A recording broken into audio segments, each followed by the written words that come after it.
মুহাম্মদ সাল্লাল্লাহু আলাইহি ওয়াসাল্লাম বলছে দাড়ি রাখো, এরা কাটে। বলছে টাকনুর উপরে প্যান্ট পরো, এরা নিচে পরে। এখন নায়কেরা দাড়ি রাখে, এরা দাড়ি রাখে। আল্লাহ তাআলা বলছে হালাল খাও, এরা সবসময় হারামের দিকে ঝুঁকে থাকে।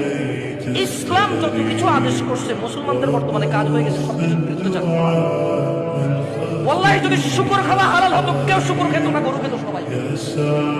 যদি মদ খাওয়া হালাল হতো, এই মুসলমানরা মদের প্রতি এত আকৃষ্ট থাকতো না, সবাই পানের প্রতি থাকতো। যদি সুদ আর ঘুষ খাওয়া হালাল হতো, তাহলে আজকের যে মুসলমান আমার চোখের সামনে আছে, আমরা আমার মনে হয় এরা কেউ সুদ আর ঘুষ খেত না। ওয়াল্লাহি যদি নামাজ পড়লে পাপ হতো, তো ফজরে তুমি মসজিদে জায়গা দিতে পারত না। গান শুনলে পাপ হয়, কনসার্টে জায়গা হয় না।